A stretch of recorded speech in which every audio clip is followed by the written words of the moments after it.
Ayoko na sana sumulat, ngunit merong nagpudyok dito sa aking damdamin at biglang napalunok. Tila may pinanalig ko pito aking dibdib. Biglang sumigla ang pakiramdam at lumamig ang paligid, at meron ako nakitang isang babae na biglang bumighani sa aking mabang. Tinamaan na lang, akala ko wala lang. Nakuha mo ang atensyon ko sa isang titig lang.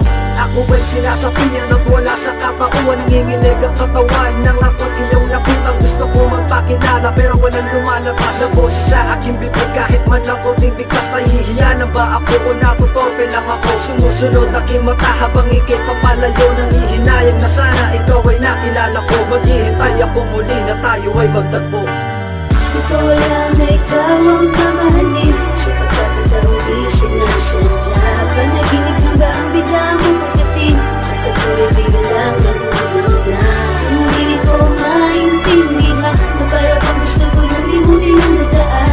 Ang kasiyahan ko na naramdaman, hindi ko alam kung ano Sa saan. hindi sinasadya na pagkakatao'y nagkita pa, hindi ko na sinayang ang oras na makilala ka't mapasaya kita't mapatawa sa konting oras. Susulitin ko ang panahon kasama ka kahit pumasakit. Suot kahit walang dala na tsokolate. Gusto ko lang naman mapansin at magbakasakali na masabi ko sa'yo habang kasama kita na minahal agad kita buhat ng una kang nakita. Kahit sabihin man nila kay Wijay ay hindi ka bagay, walang kwenta daw kasama at walang kabuhay-buhay. Ay ayos na masata kita sa isang araw. Lalakbayin ko ang lahat kahit ako ay maligaw. At sa pagsikat ng araw sana'y makita ka muli. At sana balang araw ay makasama kita ulit. Maghihintay na lang ako kung saan unang nagtagpo. Sana bumalik ulit ang oras na tayo'y magtagpo.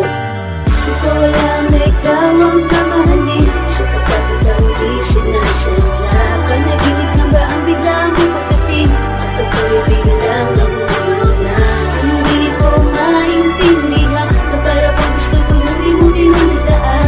Ang kasiyahan ko na naramdaman, hindi ko alam kung ano Isang gabi na di ko na mamalayang dumating, tinawakan mo aking kamay at sabi mong tumingin ako sa iyong mga mata at meron kang sasabihin sa akin na matagal mo na pala tong nililihim. Hindi ko rin inaakala na ito ang takdang oras na ang langit para sa akin ay biglang di bumarehas. Na sabihin mo sa akin na ika'y mahal ko rin, ngunit kailangan ko lumisan para sa aking mga layunin. dapat ko bang tanggapin at kaya ko bang tiisin na magigising na ako sa panaginip ko mahimbing, na kung saan ikaw ang nakakasama ko sa tuwing tayong dalawa ay masayang, ngunit ito'y naglaho rin. Ayoko nang isipin pa, sana kahit malayo ka palagi kang mag-iingat. Salamat sa masasayang katang isip na nabuo, unti-unti na rin gumuho. Hindi kita malilimutan, tandaan mo yan pangako. Di ko alam na ikaw ang